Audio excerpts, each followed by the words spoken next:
Hello বন্ধুরা, good morning. তোমরা সবাই কেমন আছো? আশা করছি সবাই অনেক ভালো আছো, আর আমিও ভালো আছি। আমি মিষ্টু। আমার এই ছোট্ট পরিবারে তোমাদের সবাইকে অনেক স্বাগত জানাই। তো এখন বাজে সকাল 6:30, আর এখন থেকে আমি তোমাদের সাথে নিয়ে আমার ব্লগটা শুরু করছি। তো ঘুম থেকে উঠেই সবার ফার্স্ট বিছানাটা গুছিয়ে নিচ্ছি, কেননা বরমশাই আজকে খুব সকাল সকাল উঠে গিয়েছে।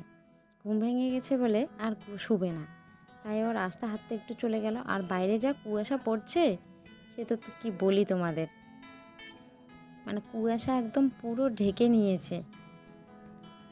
তো আজকে সারাদিনে আমি কি করব সেগুলোই তোমাদের সাথে শেয়ার করব। যদি ভালো লাগে তাহলে সবাই পাশে থেকো। আর হ্যাঁ, আমার নতুন বন্ধুরা যারা আমার ভিডিও দেখছো নতুন নতুন, তাদের একটা কথাই বলবো, প্লিজ তারা আমার চ্যানেলটিকে সাবস্ক্রাইব করে পাশে বেল আইকনটা অল করে দিও। আর ভালো লাগলে একটা লাইক করে দিও। আর যারা আমার আগের থেকে বন্ধু আছো এই পরিবারে, তাদের সবাইকে অনেক ধন্যবাদ জানাই।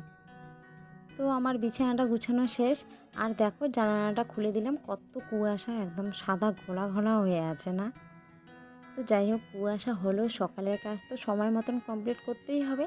আর আজকে হচ্ছে বুধবার, আজকে সেরকম কোনো চাপ যদিও নাই, তারপরেও বৃহস্পতিবারটা একটু অন্যরকম হয়, সেই দিনটা একটু চাপটা বেশি হয়। আর বুধবার হলো কী হলো, ওই তো কাজ একই, একটু কাজ বেশি থাকে বৃহস্পতিবারে, এই আর কি। তো তারপরে ভাবলাম না, ঘরগুলো একটু মুছিয়ে নেই। আর ঘুম থেকে উঠেই কিন্তু আমি সবার আগে মায়ের রুমে যাই, মার রুমটা পরিষ্কার করে এসে তারপর নিজের রুমটা ধরি। কেননা মা তো অনেক সকালে উঠে, কুয়াশা হোক বৃষ্টি হোক যাই হোক, মার কেন জানি না সকাল 4টা থেকে 5টার মধ্যে ঘুম ভেঙে যায়। তো সেই কারণে মা উঠে বাইরে হাঁটাহাঁটি করে, আমাকে হেল্প করে ফুল তুলে দেওয়া। নয়তো আমার পুজো দেওয়ার সময় ফুল তুলতে অনেকটা সময় লেগে যায়। মা কিন্তু রোজ দিনে আমাকে ফুল তুলে রেডি করে দেয়। তো সে কারণে পুজো দেওয়ার সময় আমার একটু হেল্প হয়, যে ফুলটা তুলতে হয় না, সেই ফুল দিয়েই পুজো হয়ে যায়। তার জন্য আমি আগে মায়ের রুমটা পরিষ্কার করে নিই। আর বরমশাইতে উঠতে একটু লেট হয়, সেই জন্য নিজের রুমটা পরে পরিষ্কার করি। তারপরে চলে এলাম রান্নাঘরে, ভাবলাম গ্যাসটা একটু মুছে নিয়ে তারপরে রান্নাটা উঠেই।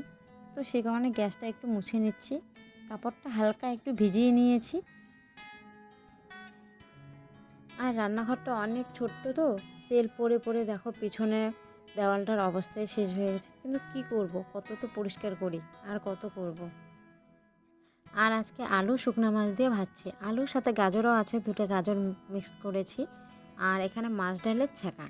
তো আজকে কিন্তু খাওয়াটা বেশ জমবে। আর মেয়ের জন্য ডিম সেদ্ধ দিয়ে খিচুড়ি, টমেটো গাজর দিয়ে মানে ভেজ খিচুড়ি বানিয়েছি, কেননা মেয়ে তো ছ্যাঁকা খেতে পারবে না, আর শুকনো মাছ তো একদমই খেতে পারে না। তবে আমার খুব পছন্দ শুকনো মাছ, আমার বরেরও বেশি একটা পছন্দ না, মার পছন্দ, কিন্তু মার কেন জানি না শুকনো মাছ খেলে গ্যাস হয়ে যায়, তাই হঠাৎ একটু একটু খায়। তো ওরা দুজন খায় না, আমার একা একা একদমই ইচ্ছা করে না খেতে, জানো, তবুও খাই, কিছু করার নেই। আমার যে খুব পছন্দ। তো যাই হোক, রান্নাবান্না শেষ, খাওয়া দাওয়াও শেষ হয়ে গেল। তো ভাবলাম বাসনগুলো মেজে দিই। আজকে যে মানে সকালে যে ওয়েদারটা দেখালাম তোমাদের, সারাটা দিনে আজকে সেরকমই চলছে। এখন বাজে 10:30, আর এখনও ওই রকমই ওয়েদারটা আছে, একটুও চেঞ্জ হয়নি। আবার তো মনে হচ্ছে যে কুয়াশার বৃষ্টি হচ্ছে। যতই কুয়াশা পড়ুক আর যতই বৃষ্টি পড়ুক, নিজের কাজগুলো নিজেকে তো কমপ্লিট করে নিতেই হবে, তাই না? নয়তো বাড়িঘর কেমন হয়ে থাকবে, আর নিজেরও খারাপ লাগবে, আর একজনকে ঘুরতে আসলে সেও বলবে যে বাড়িঘরের কী অবস্থা। সেটা বড় কথা না, আমি পারি না মানে এলোমেলোভাবে থাকতে। সব গুছিয়ে রাখলে কত সুন্দর, মানে গোছগাছ হয়ে থাকলে না নিজেরও মনে অনেক শান্তি লাগে। সেই জন্য আর বসে থাকি না, আমি বসে থাকতে পারি না। তো এমন ঠান্ডায় আজকে মেয়েকে স্নান করালাম। একবার ভাবলাম যে না, আজকে ওকে স্নান করাবো না, এমনি হাত মুখ ধুয়ে স্কুলে পাঠিয়ে দেবো। তো স্কুলে গেল, যেহেতু আজকে ফার্স্ট স্কুল, ঠাম্মি নিয়ে গেছে, মানে আমার শাশুড়ি নিয়ে গেছে মেয়েকে স্কুলে। তো ও বলছে না মা, আমি স্নান করব। স্নান করিয়ে দিলাম, খাইয়ে দিলাম, মা নিয়ে গেল। তো ওর জামাগুলো আছে সেগুলো ধুয়ে দেবো, বাসনগুলো ধুয়ে ঠুয়ে নেই তারপরে। আজকে কিন্তু ছ্যাঁকাটা রান্নার আমার একদমই প্ল্যান ছিল না, এটা ছিল মার প্ল্যান। মা বলছিল অনেক দিন ধরে ছ্যাঁকা খাচ্ছি না মাছ ডালের, তো খুব ছ্যাঁকা খেতে ইচ্ছা করছে। আমি বললাম, তোমার তো শুকনো মাছ আর ছ্যাঁকা খেলে গ্যাস হয়ে যায়, তুমি খাবে? বলে বানাও না। আর সত্যি কথা বলতে কি, তোমরা এমনি যতটুকু ভাত খাবে এটা আমি গ্যারান্টি দিতে পারি, ছ্যাঁকা দিয়ে তোমরা একটু হলেও ভাত বেশি খেতে পারবে। জানি না কেন, ছ্যাঁকাটা হয়তো এরকমই একটা জিনিস, মুখে রুচি করা। তো আমরা কিন্তু মাঝে মাঝে খাই, প্রায় খাই, আর আমি তোমাদের সাথে শেয়ারও করি। টেপের জল এখন এতটাই বরফ হয়ে আছে, মানে কি বলবো, হাঁস শুদ্ধ আমার জমে যাচ্ছে মনে হচ্ছে। আর টিউবওয়েলটা ভাবলাম একবার জল তুলে নিই, তো এই জল উঠতে চায় না, সেজন্য না ভালো লাগে না। আর যখন জল থাকে তখন অবশ্যই জল তুলে নিই, তখন তো বেশি একটা পরিশ্রম হয় না। আর অনেকক্ষণ ধরে টিউবওয়েলটা ইউজ করা হচ্ছে না, সেজন্য টিউবওয়েলের জল একদম নিচে নেমে গেছে, আর মানে তুলতে একটু কষ্ট হবে। সেজন্য ভাবলাম কয়েকটা বাসন তো টিপের জলে ধুয়ে নিই। ঠান্ডা তো লাগছে প্রচণ্ড, কিন্তু কিছু করার নেই, ঠান্ডার দিন তো ঠান্ডা লাগবেই, তাই না? কিন্তু আবার যতই ঠান্ডা হোক না কেন, কাজের মধ্যে থাকলে কিন্তু সেটা মনে হয় না, আর কাজ করলে যেন গরম লেগে যায়। ঠান্ডার দিনে বসে থাকলে মনে হয় ঠান্ডাটা আরও বেশি লাগে, কাজ করলে ঠান্ডাটা অনেকটাই কম লাগে। ভাবছি কালকে তো বৃহস্পতিবার, তো কাঁচা বারান্দাটা একটু মুছে নিব নাকি।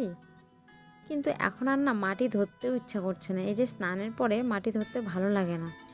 তবে আমি বেশিরভাগটা দিন স্নানের পরে মানে মাটির বারান্দাটা মুছি নেই, কেননা সকাল সকাল তো আমার একদমই সময় হয় না। আর মানে খাওয়া দাওয়ার পরে দুপুর টাইমটা আমি ফ্রি থাকি মোটামুটি, মানে ওই মাটির কাজ করার জন্য দুপুর সময়টাই আমার বেস্ট লাগে, কেননা হালকা হালকা রৌদ্র উঠে আর শুকিয়েও যায়। তার জন্য ভাবছি যে আজকে রৌদ্র নেই, মুছবো, মানে কেমন হয়ে থাকবে, রৌদ্র উঠলে না সুন্দর শুকিয়ে যায় আর ভালো লাগে। তো দেখি, আজকে না মুছলেও কালকে অবশ্যই মুছতেই হবে। আর শীতের জামা কাপড়ে যেন সাবান না দিলেই নয়, কেননা এই যে তেলের ময়লাগুলো যে বসে, সেগুলোতে কিন্তু সাবান দিয়ে ভালো করে না ধুলে একদমই উঠতে চায় না। সেই কারণে প্রতিদিনের জামা হাতে আমি প্রতিদিনে হালকা সাবান দিই, আর জমিয়ে রাখলে তখন সাবানটাও বেশি লাগে, আর পরিশ্রমও কিন্তু একটু বেশি হয়, কেননা যেহেতু উঠতে চায় না, অনেক কষ্ট করে তুলতে হয়। সেই জন্য প্রতিদিনের জামা প্রতিদিনে সাবান দিলে অতটাও কিন্তু কষ্ট হয় না, আর খুব সহজেই কিন্তু নোংরা উঠে যায়, আর জামা কাপড়ও অনেক পরিষ্কার হয়ে যায়। আর কাজগুলো কমপ্লিট করে আমাকে এবার স্কুলে যেতে হবে, মেয়েকে নিয়ে আসতে, কেননা মা তো মেয়েকে দিয়ে চলে আসছে। তো বন্ধুরা, আজকের ভিডিওটা আর আমি বাড়াচ্ছি না, কেন ভিডিওটা যদি বাড়াই আর নিখুঁতভাবে যদি তোমাদের সব কাজ আমি শেয়ার করি বা দেখাই, তাহলে কিন্তু আমার ভিডিওটা অনেক বড় হয়ে যাবে, আধ ঘন্টাতেও তাল পাবে না।